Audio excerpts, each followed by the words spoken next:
Tell me, Vance, what happened backstage? Were you able to see the Canary? No luck, Charles. She's about as hard to get out in her dressing room as she is in that swing.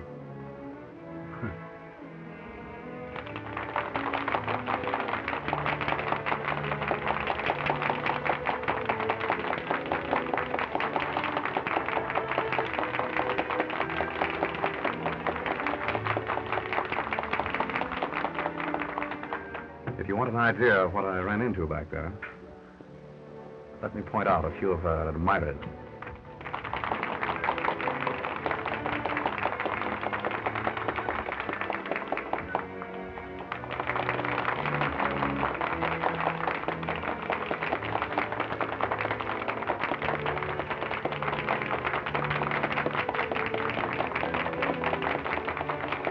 You see a man standing at the box opposite? Yeah.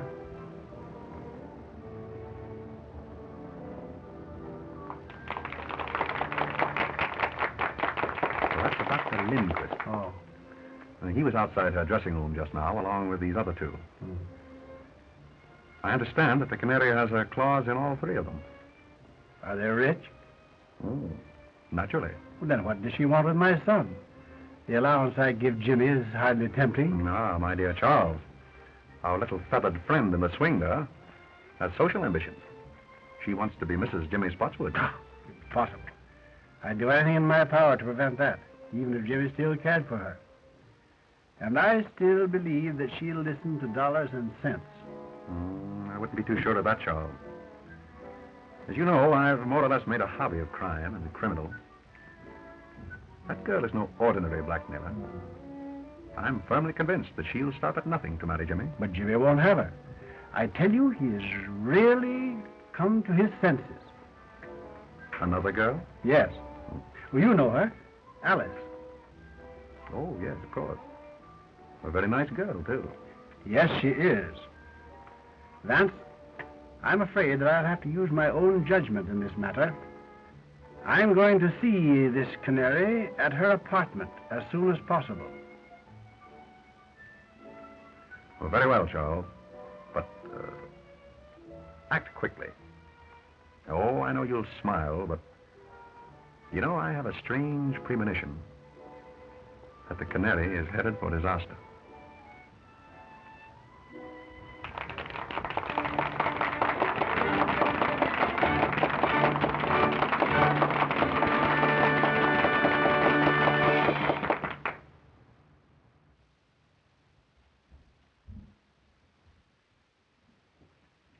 Evening, Mr. Spotswood.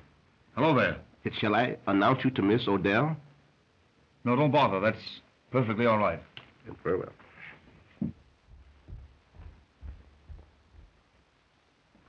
Jimmy!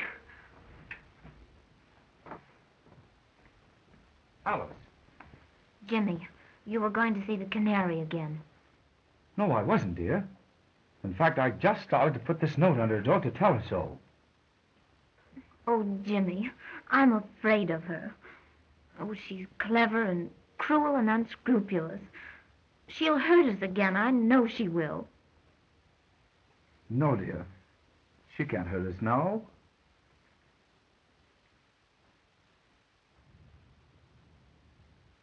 Hey, boy, will you announce my name? Never mind. Yes, sir. Hello, Jimmy. Why, hello, Dad. Good evening, Alice. Good evening, Mr. Spotswood. You know, I'm delighted that you and Jimmy have made it up again. Thank you. You know, I'm going to try to show you that all showgirls aren't like, well... Like the Canary, eh? Yes. Yes, I want to talk to her. Do you suppose she's home yet? I suppose so. No, Dad, you're a regular guy for helping me on this thing. You know, if the Canary ever came between Alice and me again, I don't know what I'd do. I don't know what I'd do. It's all right, Jimmy. I'll do everything I can. Shall I go along with you? No, I can handle this better alone. I'll send in my name now.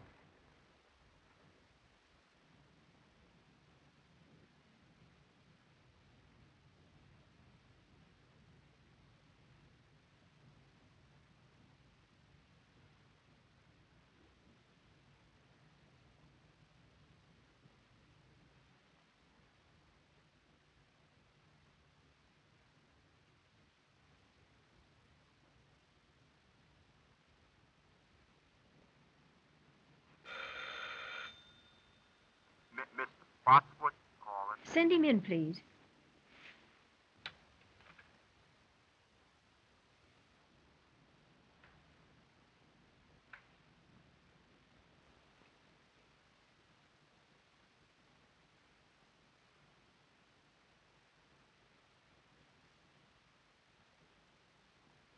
Good evening, Miss Odell. Good evening.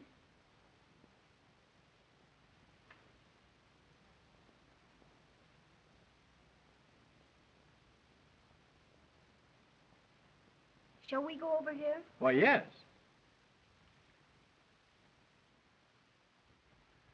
Will you sit down? Thank you. Well, I don't think we need waste any time, Miss Odell. You know why I am here. How much? Nothing doing, Mr. Spotswood. I've decided to marry Jimmy. I'm afraid that marriage is quite out of the question, Miss Odell. Oh, you're sure about that, are you? I'm positive. Well, how would you like me to tell the world about Jimmy's embezzling from your bank? What? You heard me. You know, Jimmy has a weakness for writing letters, and I have a weakness for using. If Jimmy did write you a letter, you'll tear it up. Now, before I leave here.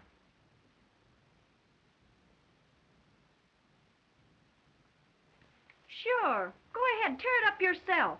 My memory's still perfect. Oh, yes, I see. Yes. Very well. You win.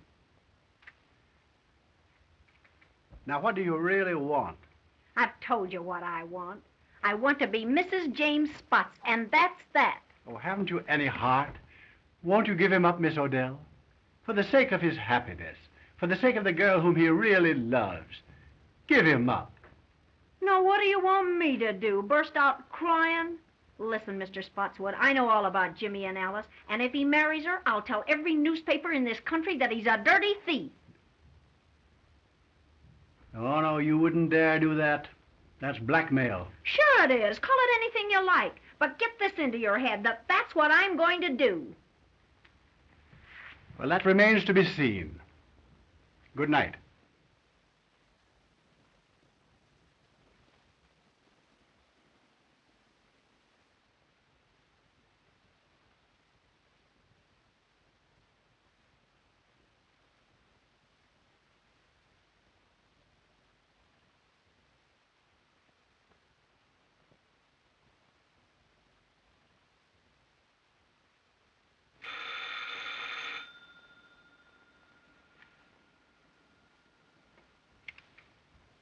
Mr. Cleaver, please. This is Mr. Cleaver speaking. Not the Mr. Cleaver, the great reformer. Yes. Well, this is your favorite weakness. Margaret! Don't get nervous, baby. I've got some news for you. Good news? Yes, darling, I'm going to marry young Spotswood. Well, well, well. May I send you my heartiest congratulations? You bet you can. But send them from Tiffany's. What's that? You heard me. And send me one of those fancy autographs of yours on a nice fat check. I'm very sorry, but I'm afraid I shall have to refuse. Ah, be yourself. Big reformers who lead double lives can't refuse. Now look here. I'll see you dead first. Listen, You'll be here after the theater with the dough and like it. The little rat.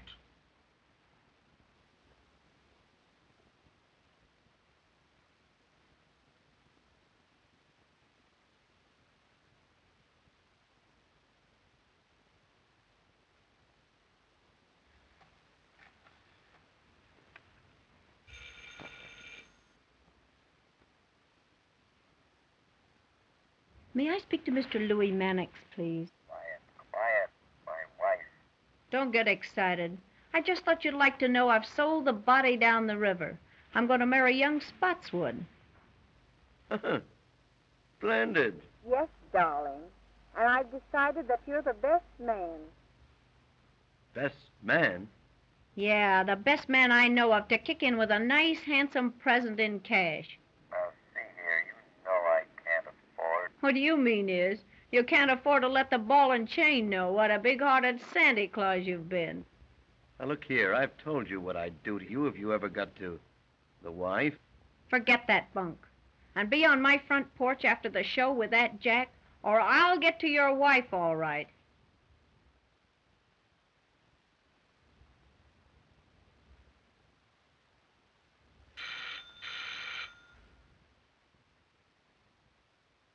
It's Dr. Lindquist speaking.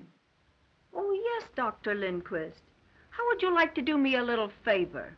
Why, certainly, Margaret. I'd do anything for you, you know. How would you like to go jump in the lake? Oh, Margaret, don't joke with me.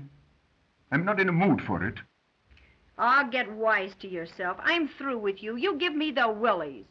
I warn you, Margaret. I'm desperate. If I can't have you, no other man shall ever have you alive.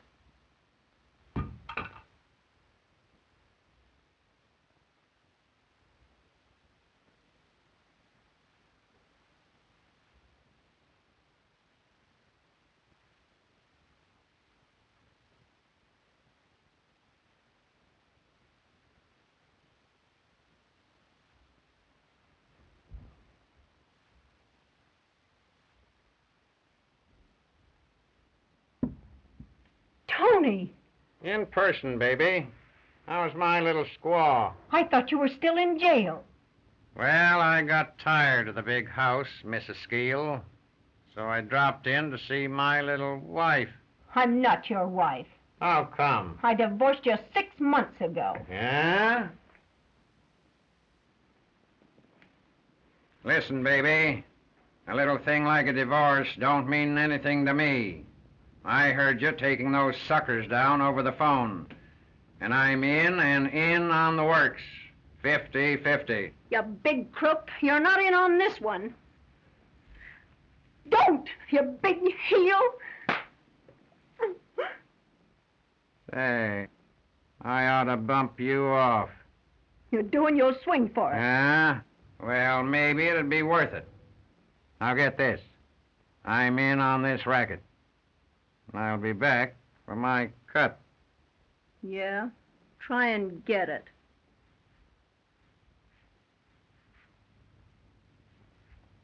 Say, baby, don't bother changing the box on this door. The lock I can't pick is still in Yale.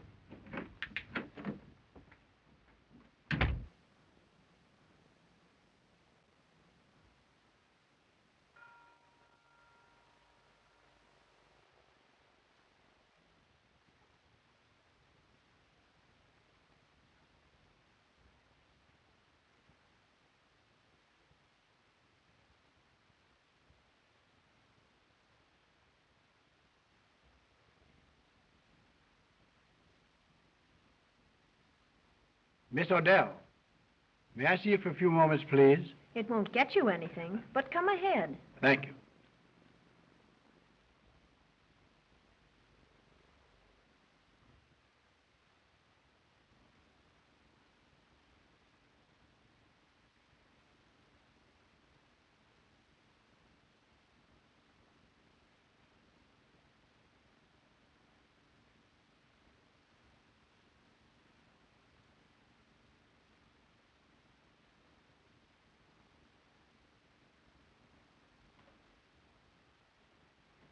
I have something to say to you, Miss Odell, which I believe will make you change your mind about Jimmy.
Paper, mister? Morning paper?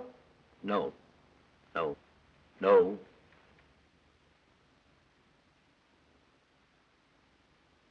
Thanks, mister.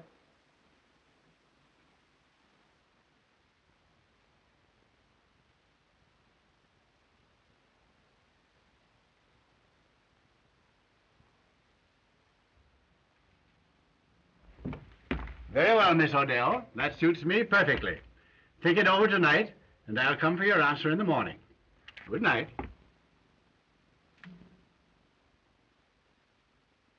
Boy, will you call me a taxi, please? Yes, sir.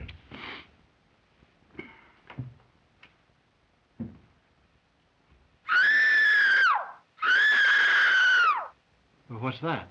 Miss Odell!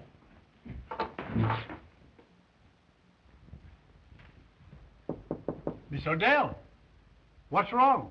Something startled me, Mr. Spotswood, but I'm all right now. Are you sure you're all right? Yes, quite sure. Run along home and come back in the morning. Oh, very well, then. I'll see you in the morning. Good night.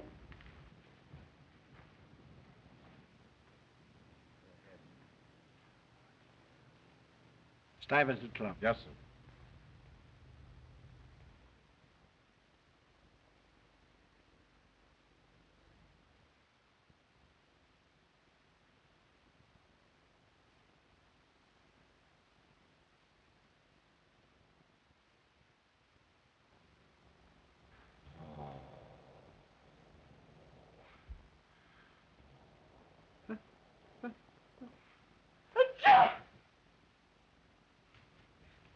Say, fella, what's the big idea in you coming in here late? Who, me late?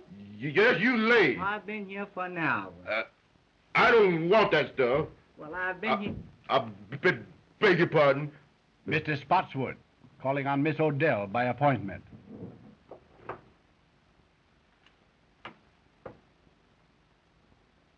She don't answer. Has she gone out, do you think?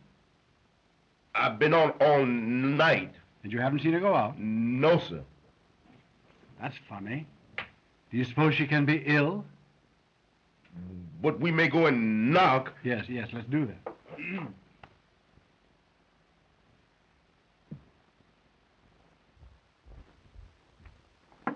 Miss Odell.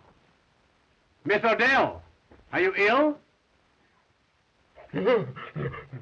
No. What's the matter?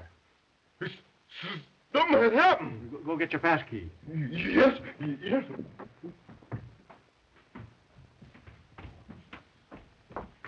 Say, fella, he's running to get a cop. And say, he gets get a big one, too.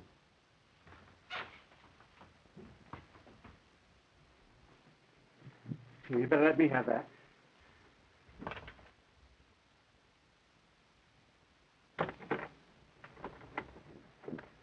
What's the matter here? Something's happening there, officer. Better take that key and go in.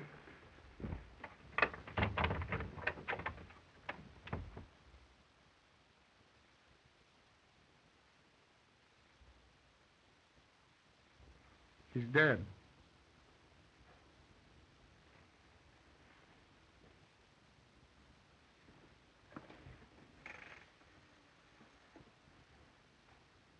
Police headquarters, please.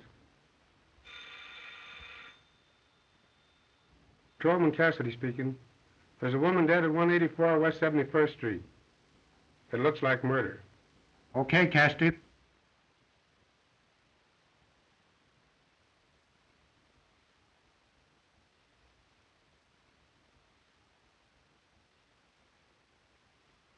She's been dead since midnight, Sergeant. Strangled to death. That long, eh? Sergeant, the district attorney just pulled up and he's coming right in. That's great. He's got that Mr. Philo Vance with him. Well, that'll be just dandy. Sherlock Holmes on the job again, huh? Heads up, boy. Good morning, Sergeant. Good morning, Mr. Markham. Well, hello, Mr. Vance. How are you, Sergeant? Fine. Haven't seen you since the Green murder case. Quite right. Oh, good morning, Mr. Spotswood. Good morning, Mr. Markham. Well, Sergeant, what does it look like? Well, Chief, it's just another clear case of robbery. All I can make out of it. Nasty business, Charles, huh? Oh, terrible. As you know, I was here last night to make my final appeal to her for Jimmy. And when I came back this morning for her answer, this had happened. Yes. They'll probably want to keep you here for a few moments, Charles. Yes, I suppose they will. And by the way, I explained to the district attorney on the way down about Jimmy and the girl here. Oh, that's good. I'm glad you did that, Philo. You know, if I can tell you anything that will help... Well, perhaps later, Charles. Meanwhile, I'll have a bit of a look about. I don't think there's anything worth you looking at, Mr. Vance. It's a clear case. Robbery. She put up a battle and they wrecked the joint. I see. As simple as that, eh? That's it. Well, just the same, Sergeant, if you don't mind, I think I'll have just one little look. Surely, Mr. Vance. Go right ahead. Make yourself perfectly at home. Thank you, Sergeant. Excuse me, Mr. Policeman. When do we sleep? Now, you get this, sonny boy. You'll go for a long sleep unless you button up that big trap of yours. Yes, sir. Sergeant, Yes, Chief? any fingerprints? Well, so far, no. I'll tell you, this job was done by an expert. It's perfect. Yes, that's just the trouble. What's that? It's too perfect. Well, that's a little over my head, Mr. Vance. Just what do you mean by too perfect? Well, Sergeant, what usually happens when a heavy lamp like that is knocked off a table? Well, I don't know, but I'll bite. What does happen? It usually smashes, doesn't it? It might. Well, look at that one. Well, what about it? It was simply that lamp was placed there to give the effect of a struggle. Maybe. Let me see, Sergeant. It does look a little obvious, doesn't it, Vance? I should say so. Hey, boy. What happened here last night after you heard Miss Odell scream and you and Mr. Spotswood ran down the hall to her door? Well, she said she was all right. And I called Mr. Spotswood a taxicab. And you got away with it? Yes, sir. That's right. What time was this? It's on the call sheet that I gave you. About... Never mind. I can read it. 12:10. Mr. Spotswood, where did you go last evening after you left here? I went directly to the Stuyvesant Club. That's right, Sergeant. I met Mr. Spotswood at the club shortly after 12. We played poker until almost daylight, I believe, wasn't it? It must have been. I know it was long after 4. Oh, yeah. You mentioned that coming down here, Vance. Right. That'll be all for the present, Mr. Spotswood. Thank you, Markham. But if you do want me later on, Mr. Vance has my number. Quite right. Goodbye. Goodbye. Goodbye, Goodbye, Philo. Charles. I'll phone you. Go right ahead, boy. Suppose we look at some more. Joe.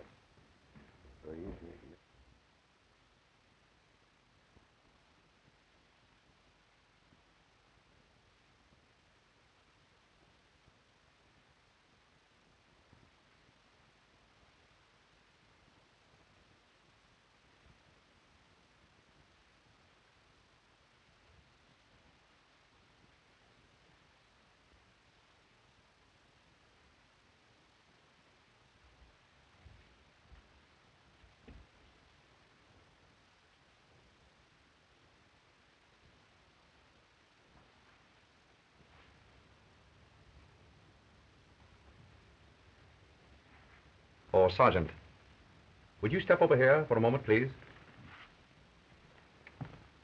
All right, Mr. Vance. What is it now? Do you observe anything peculiar here?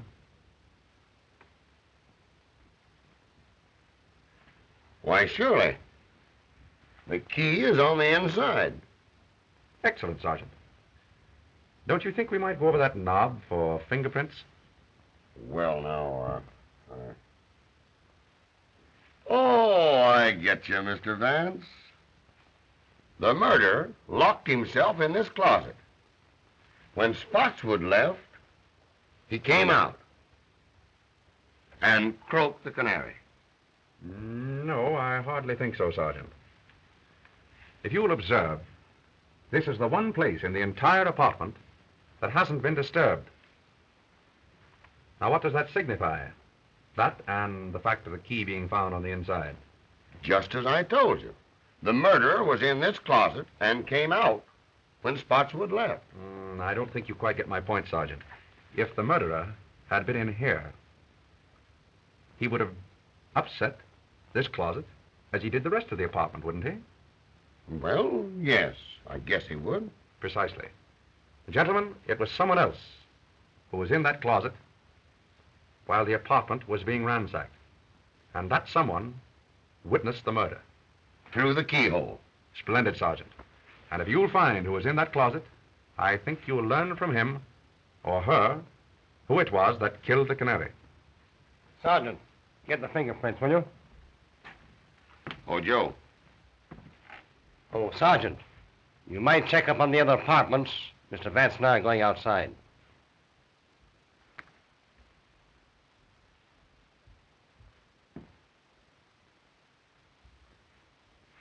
You, come here.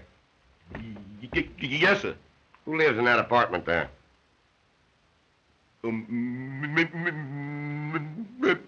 Miss Alice LaForce. Isn't she the dame that had the battle with the canary the other night over young Spotswood? All right, all right.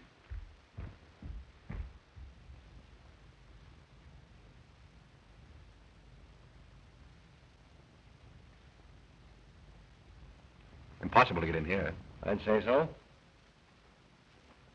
Well, what's this?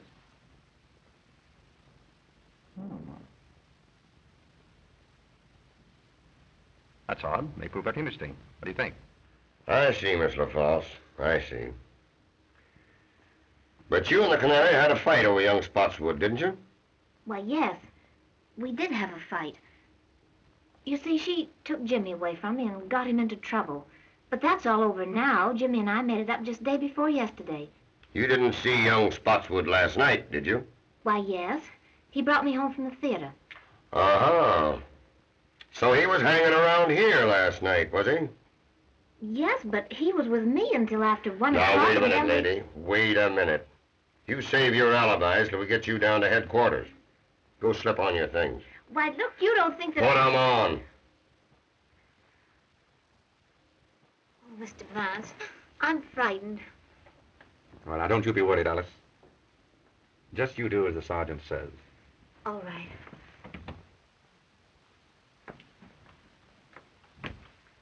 You know, I'm beginning to question this robbery theory, Mr. Vance. You and I were right. Oh, yes. Why, I can see plainly that this murder is all mixed up in a love pact. You know, Chief, I think we'd better round up this young Spotswood and give him the works. What do you say? Quite right, Sergeant. Markham, I'd like you to add a few names to that list, if you don't mind. The men I mentioned on the way up here. Dr. Ambrose Lindquist, John Cleaver, and Louis Mannix.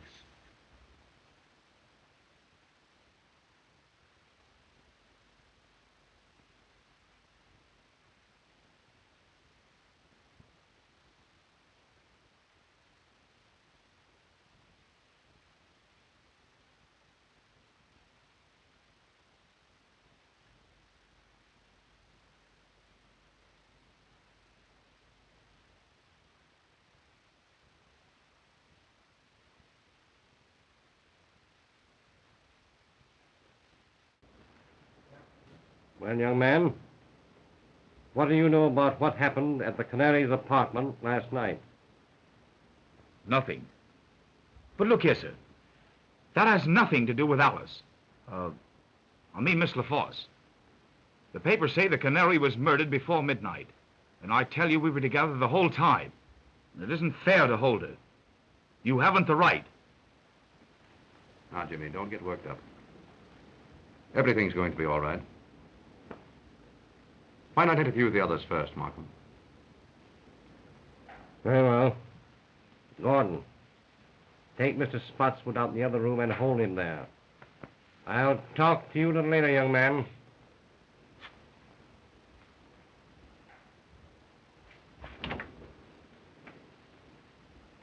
Theo.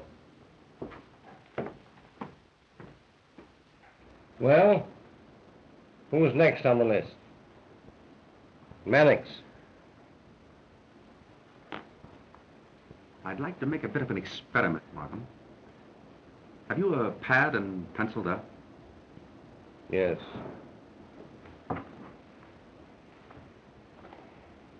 There you are. You have that newspaper handy?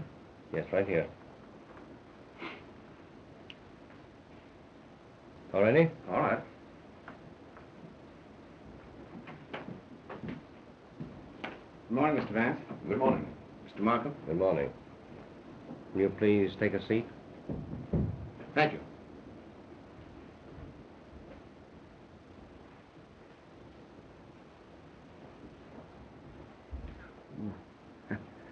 Sorry. Mr. Mannix, there are a few questions I'd like to ask you. Questions? What about?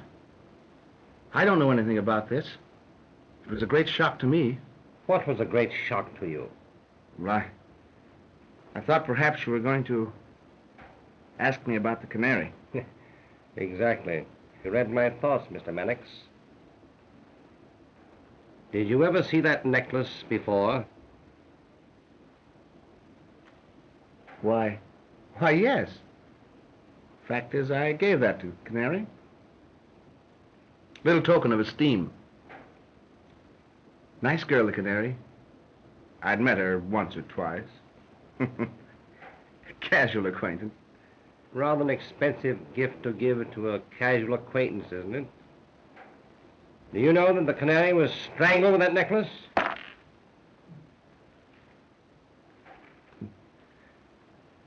Most remarkable. Unfortunate, I should say. Where were you last night between 11 and 1 o'clock? Between 11 and 1? Yes. Let me see. Why, I was home. I went to bed about 10 o'clock. Tired out.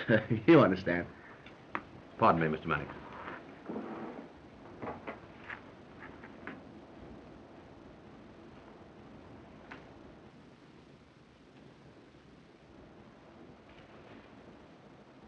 Any comment to make, Mr. Mannix?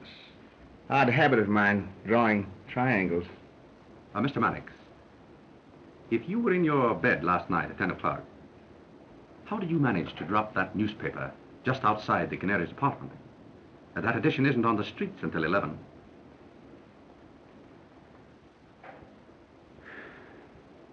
Well, you've caught me. I'll tell the truth. It's always best to tell the truth, especially when there's no reason to lie. It was like this. The Canary called my home at dinner time last night. Most embarrassing. Mrs. Mannix was with me. I had omitted to tell my wife about the Canary. She wouldn't have understood. The Canary told me that she was going to be married and wanted to see me. Said that I should come to her apartment at 11 o'clock. Well, I couldn't argue over the phone.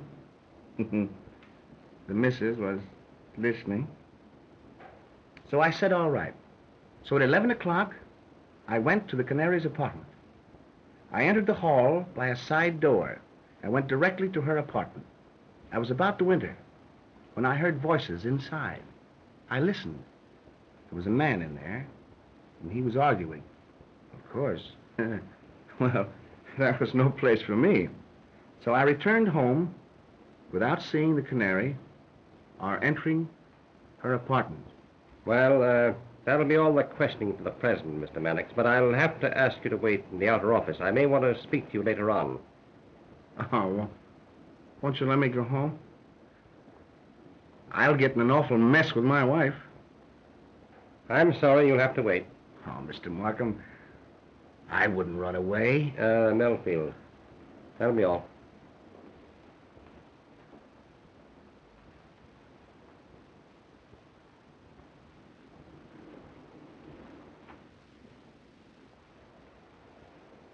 Mr. Markham, You gotta help me square this with my wife.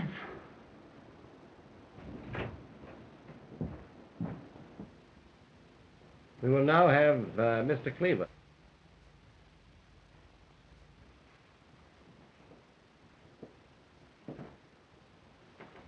Good morning, Mr. Cleaver. Good morning, Mr. Markham.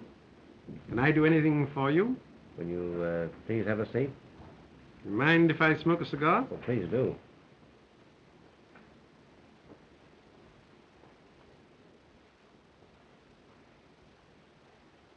Mr. Cleaver, do you mind if I ask you some questions? Why, of course, if I can be of any help. Where were you last night between 11 and 1 o'clock? Motoring up the Hudson in the moonlight, alone. Though I don't see what that has to do with the district attorney's office. Well, only this, Mr. Cleaver. If you were indulging in the nocturnal beauties of nature along the Hudson last evening, how does it happen that this cigar band, bearing your initials, was found just outside the Canary's window at an early hour this morning?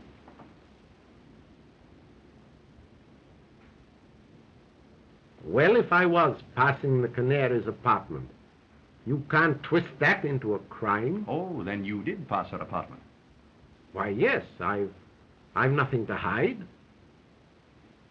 It was about dinner time last night.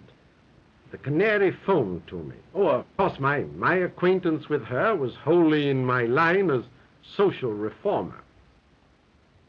I'd hoped that she was going to leave her immoral life and marry and settle down and be a good woman. And you kept the appointment? Yes. Yes and no. I was a little late.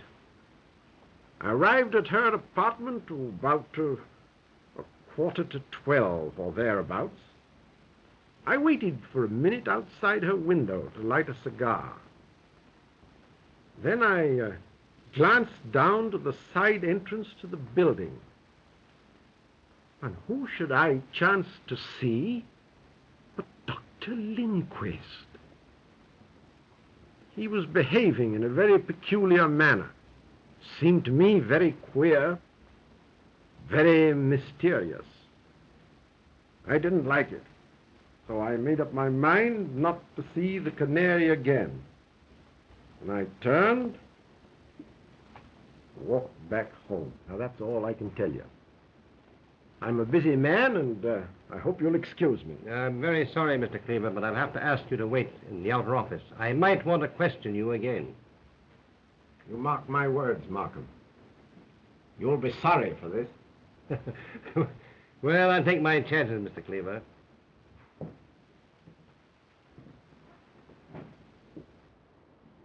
Charming fellow, Cleaver. Yeah, rather.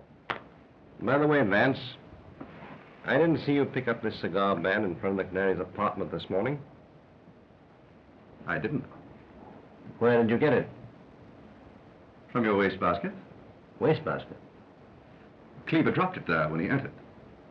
I took a chance on his not remembering that. It seemed to work. Well, I'll be... Very good. Dr. Lindquist. Go. Come on, Doctor. Take your hand. Hey, Chief. We caught Dr. Lindquist just as he was leaving town. That's a lie. I was on the way to a patient. Won't you please sit down, Doctor? I'd like to ask you a few questions.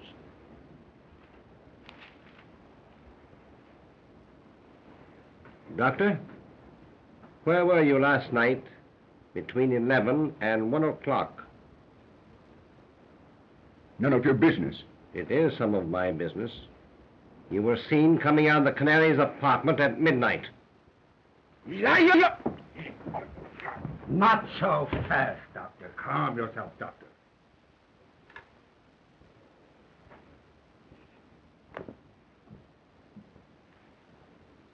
I'm sorry.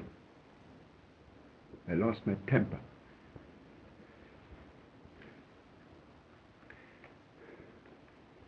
I'm under a terrible strain. I loved the Canary dearly. And I'm terribly upset. Do you know that the Canary was strangled with that necklace?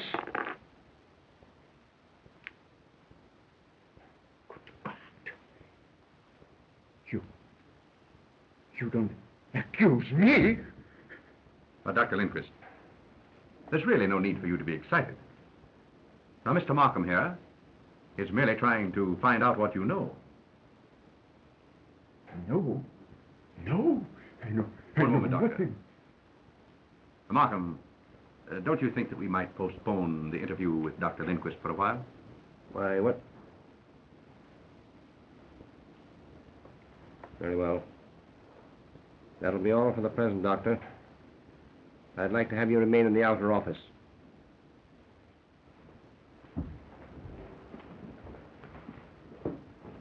Come on, Doctor.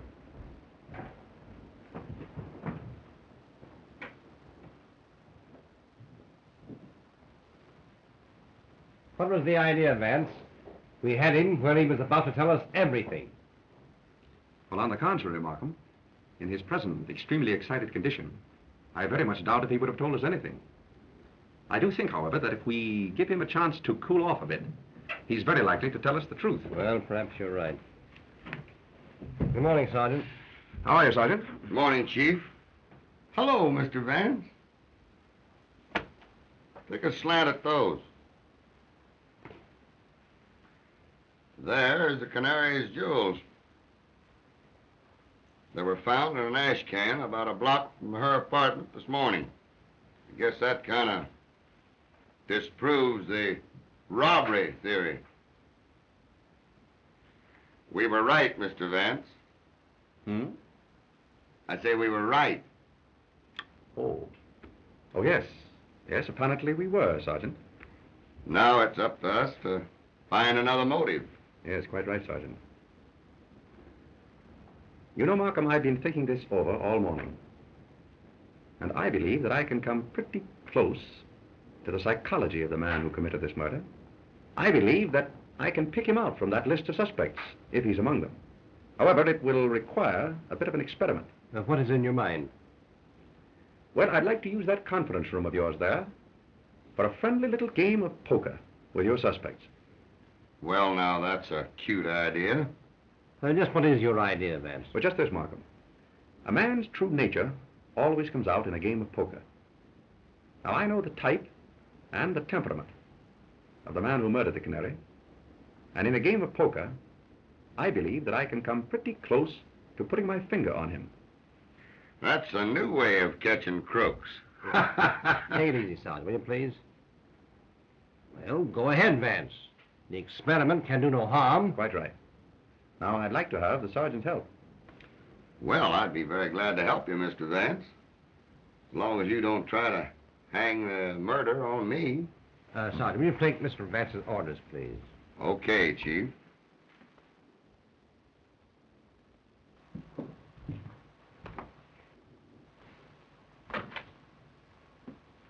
Will you get me a deck of cards and have some poker chips handy just outside there?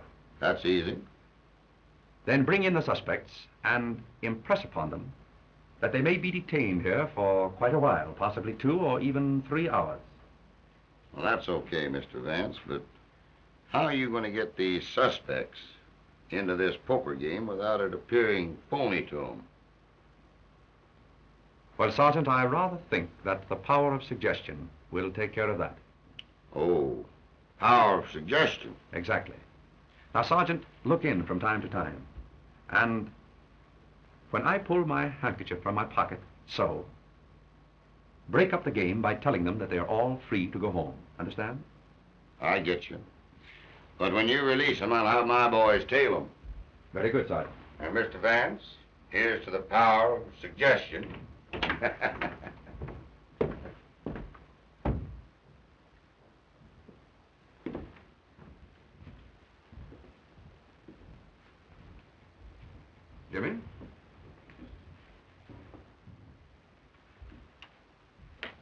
Well, gentlemen, you're liable to be here for 2 or 3 hours. Perhaps longer. That's outrageous. Just make yourselves at home. Well, you know, this is going to get me in an awful mess with my wife. That is of no interest to me, sir. I'm sorry. What's the idea, Mr. Vance? Well, what are they going to do with Alice? Now, Jimmy, don't you worry. Nothing's going to happen to Alice. Say, Mr. Vance, you know, this is going to get me in an awful mess with my wife. My wife's a wonderful woman and all that, but sometimes she just doesn't understand me. The last time I was a little indiscreet, it cost me a fur coat. I hate to think what this is going to cost. So don't you think if you put... Oh, I beg your pardon, I'm sorry. Mr. Vance, you haven't got an extra pack of cards, have you? Oh, I'm sorry, Mr. Mannix, but you are welcome to these. Oh, no. Thanks, just the same. I wish we could play a little cards. Say, that's a good idea. How about poker? I'm agreeable. What about the others? Dr. Lindquist? Oh, anything to pass the time. Mr. Cleaver? Well, as a rule, it's against my principles, but I suppose on an occasion like this one can relax a little. Just draw up chairs, gentlemen. Thank you. Sergeant, how about some poker chips? Surely.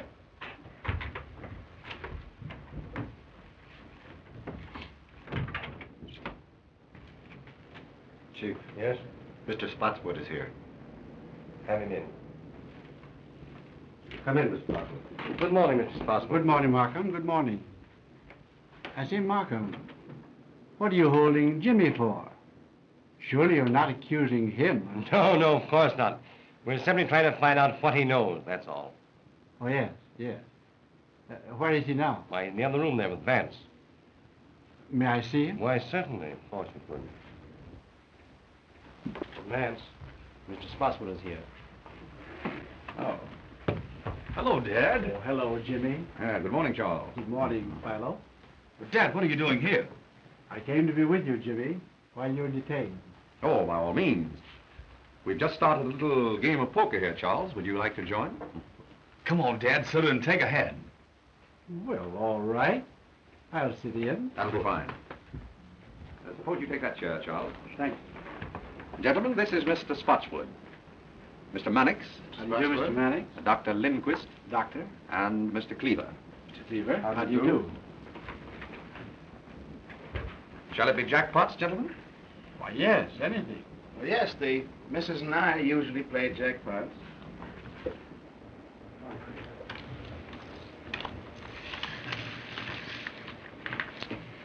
Cards? 3, Mr. Vance, please. Thank you. Cleaver? 2, please. So it's between you and me, Mr. Cleaver?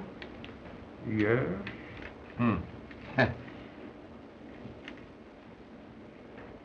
I'll bet a white one.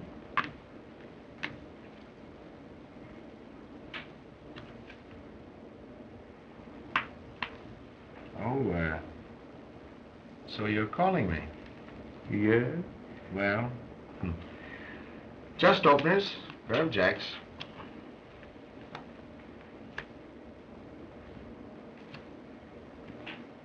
Three aces. Oh. So you called a one-chip bet with 3 aces.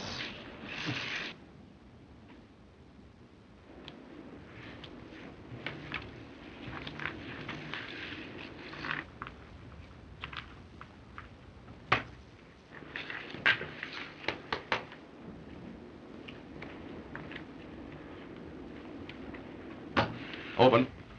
I'm out.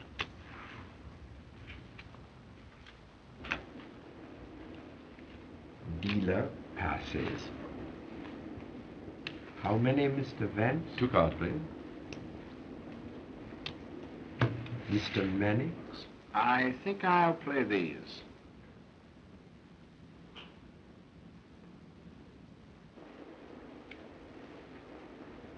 I'll check the bet to you, Mr. Mannix.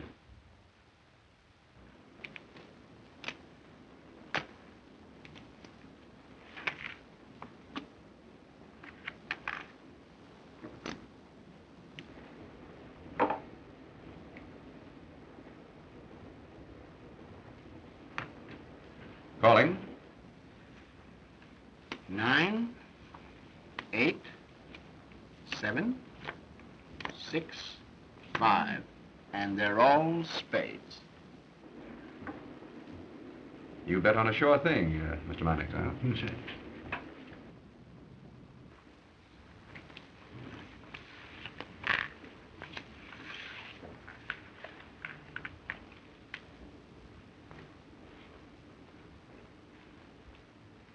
I open for 1. I'll stay. Oh, let's make it a little more interesting. 10 more. Well, that lets me out. I'm out. And me. I'll stay with you, Charles. Cards, gentlemen. 3 for me, please. 1, 2, 3. Mr. Spotswood? I have plenty.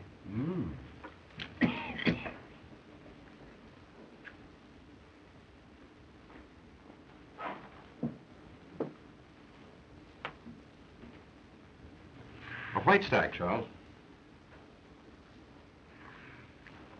2 white stacks. Hey.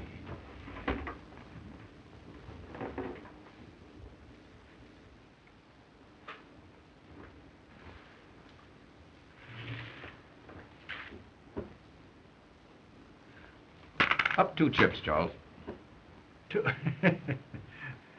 Oh, you want me to do the betting, eh? All right.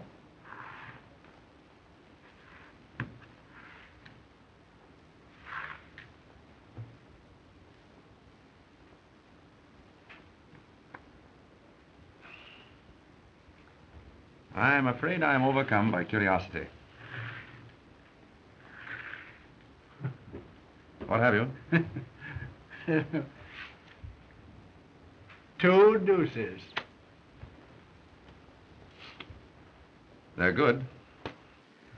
They're what? Well, why the philanthropy, Philo? Well, I had ace high.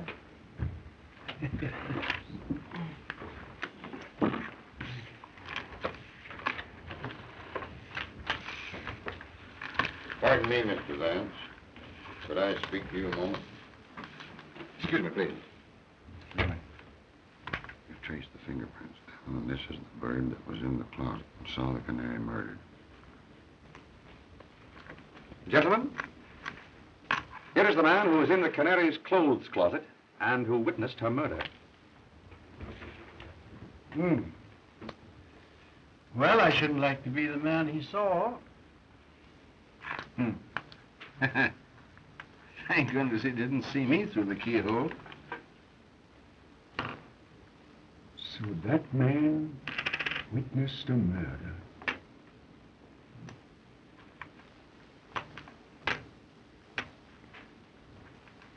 Singularly unattractive countenance. Well, if he knows, why doesn't he tell who did it?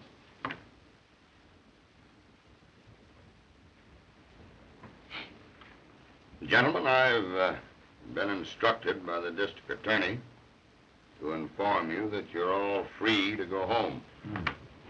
Thank goodness for that. I wonder what the wife will say. Has anyone a fountain pen, please? There's mine. Oh, thank you, sir.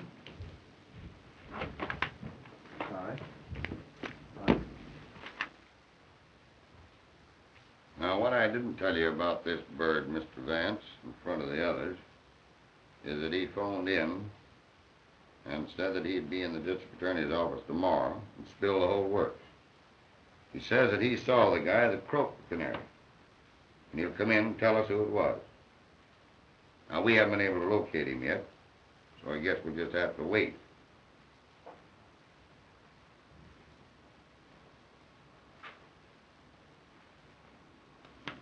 Well, Sergeant,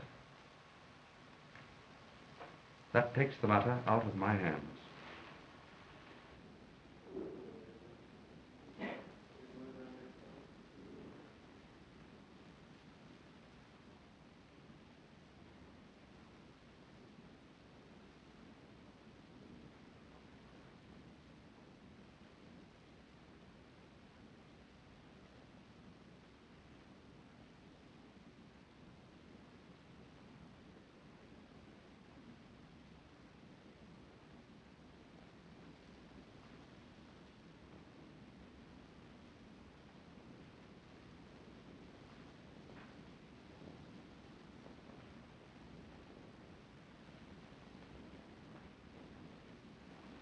Markham, there can be no doubt of it. The same person who strangled the canary strangled Skeel. This new murder was done to cover up the first. Skeel was obviously blackmailing the canary's murderer. He threatened to inform the police of what he had seen through the keyhole of the closet. And when the murderer learned yesterday at the poker game that the police knew who had been in the closet, he put Skeel out of the way at the earliest possible moment. I believe you're right, Vance. Oh, but...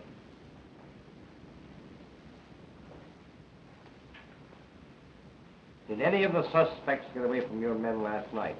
We never lost sight of Lindquist, Mannix, and the girl. But young Spotswood and Cleaver gave us the slip.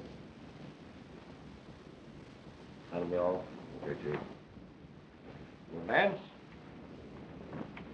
That leaves Jimmy and Cleaver. Morning, Chief. Good morning, Heath. Boys.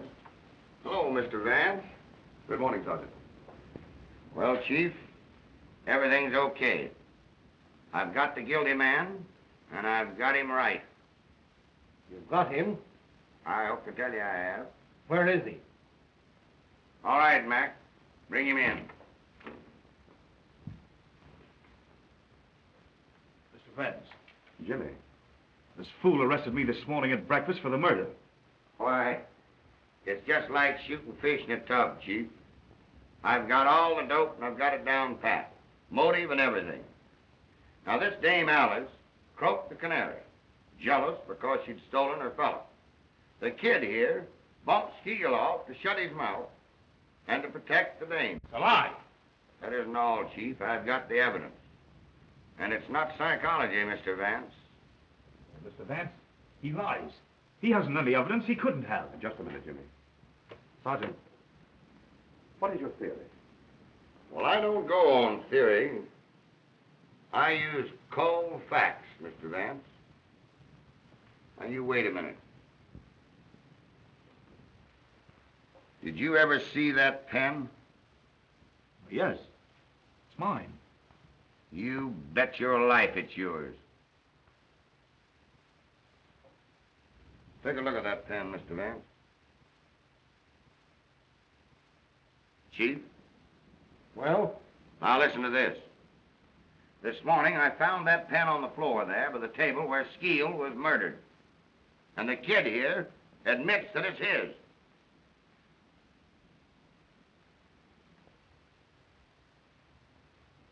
Well, young man, what have you to say?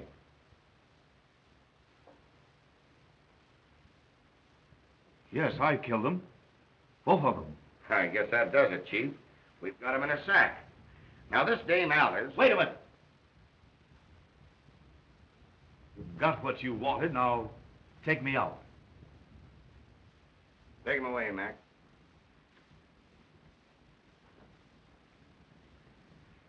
Well, I'll see you later at the office, Chief.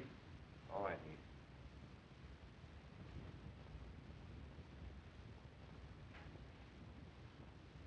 Sorry, Mr. Vance.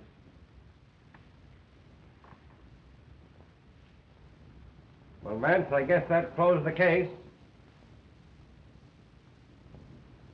No, Markham, it doesn't. What do you mean? I mean that the boy is not guilty. Well, that's nonsense. Not nonsense, Markham.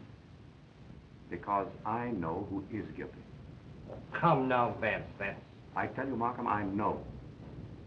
And inside of 1 hour, you'll know too. I'm going to telephone at once to the real murderer and have him come to the Canary's apartment. And I want you to be there.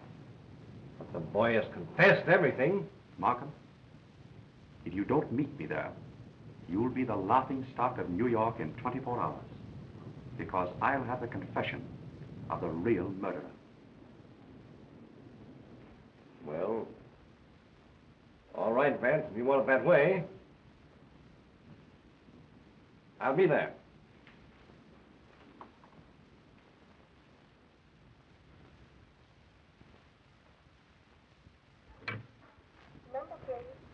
Bayview 2121. Bayview 2121. Yes, please.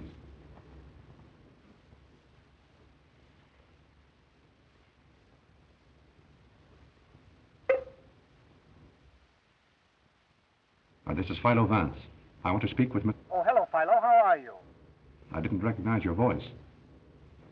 I've something of extreme importance to tell you. Jimmy has just been arrested. He has confessed to the murder of both the Canary and Skeel. Do you understand? Yes, I understand, Philo. Jimmy is not guilty. I am the man you want. How soon will you meet me at the Canary's apartment? It'll take me almost an hour to get in from the country, but I'll be there. Good.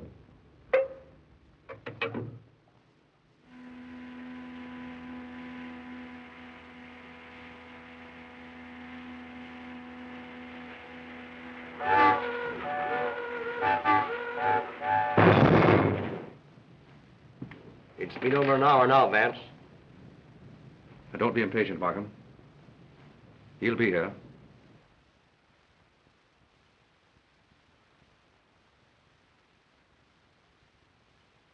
Who is it you're expecting? You wouldn't believe me if I told you.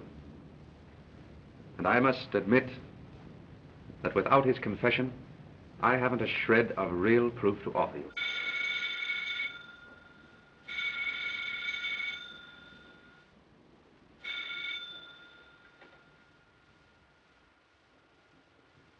Hello? Yes? This is Mr. Vance speaking.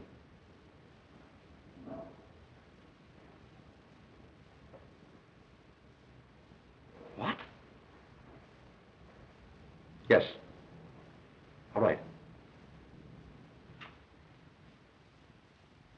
What is it, Vance? Spotswood has just been killed in a motor accident. Spotswood killed?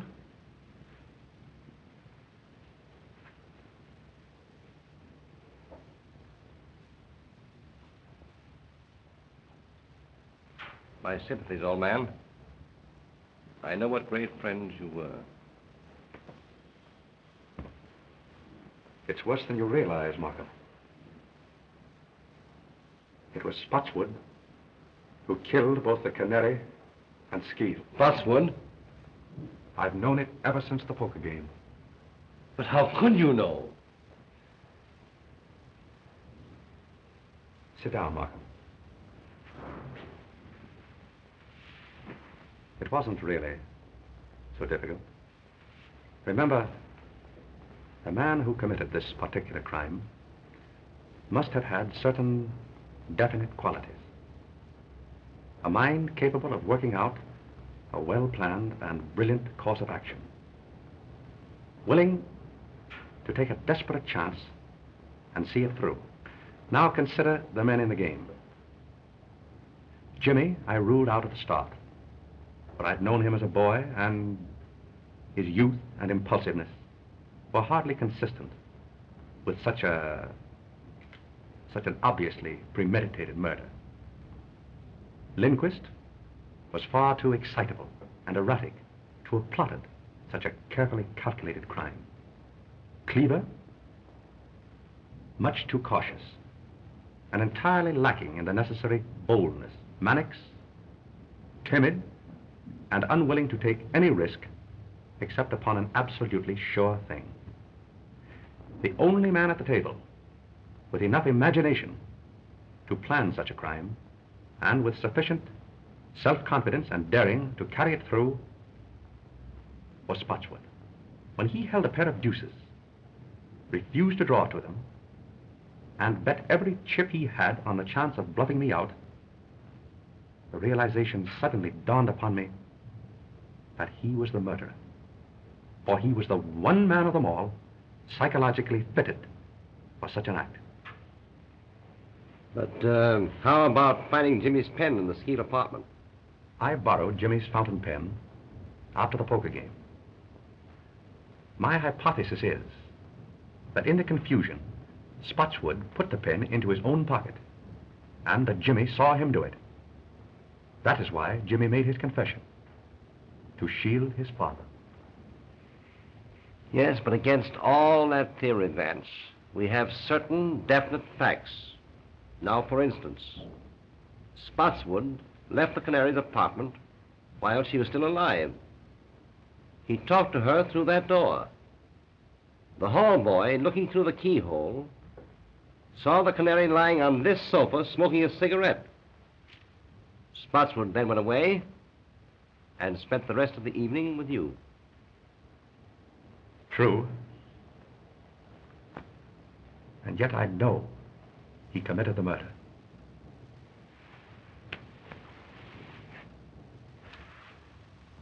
I've got to find out how he did it. I'm afraid you will, Vance, so that Jimmy can go free. Spotswood himself was coming here to tell how it was done in order to free Jimmy. And now he's dead. I've got to solve it.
I think I have the whole thing. Now follow me closely. The canary was lying there. Spotswood, let us say, was standing here, making a final plea for his boy, which met with an absolute refusal. He walked around to the head of the sofa. Suddenly, he clapped his hand over her mouth, and with his other hand, caught her necklace. And before she had a chance to cry out, he strangled her. He then proceeded to set the stage, to make it appear that the crime had been committed with robbery as a motive. He stripped her jewels from her and placed them in his pocket. Then, he took a cigarette from that box and lit it.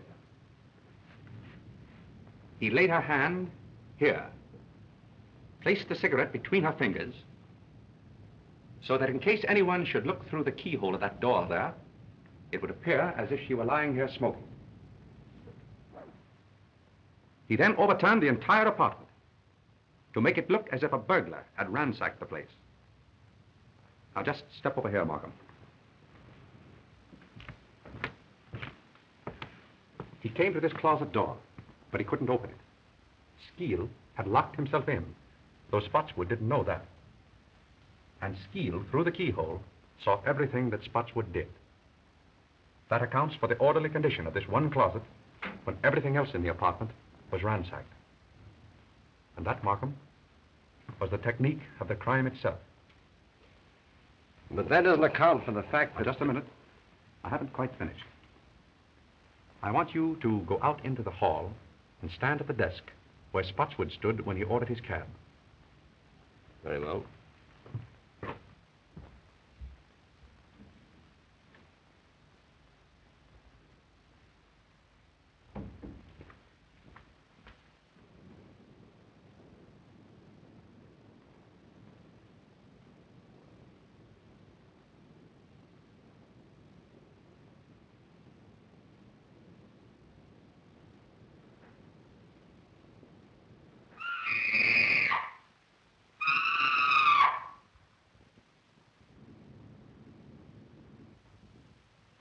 Startled me, Mrs. Spotswood. But I'm all right now.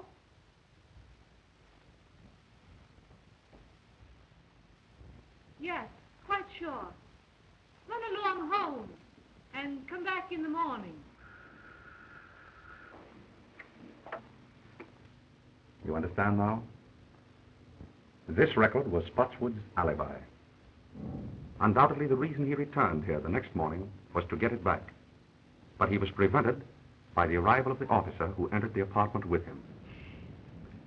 The canary was dead when the scream issued from the apartment that night. She was dead when she apparently spoke to Spotswood through the door. But what clue led you to the phonograph record?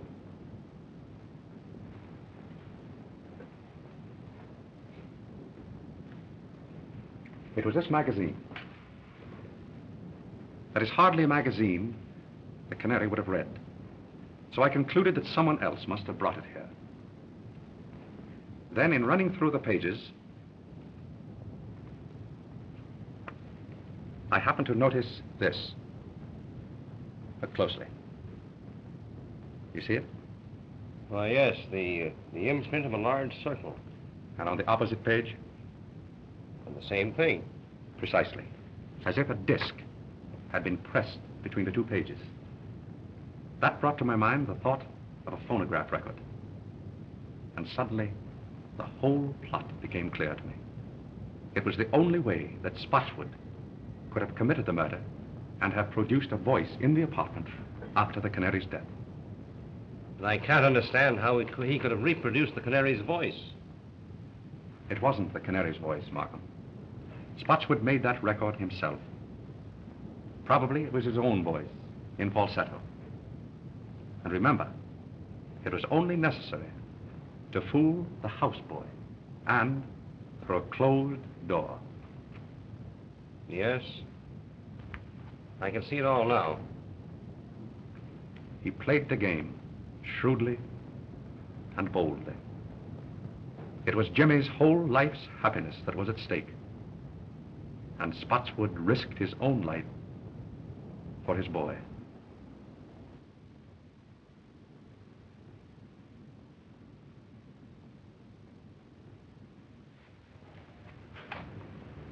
Goodbye, Mr. Vance.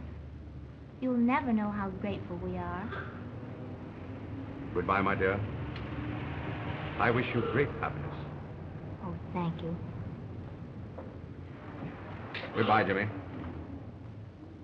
Your happiness will come. Thank you, Mr. Vance. I can't say any more just now.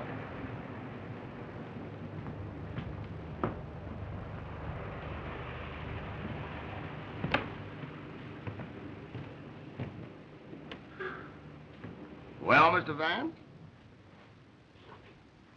Well, Sergeant. I guess we put it over again. Right you are, Sergeant. Many thanks. Well, I'll be seeing you later. Goodbye. Goodbye, Sergeant.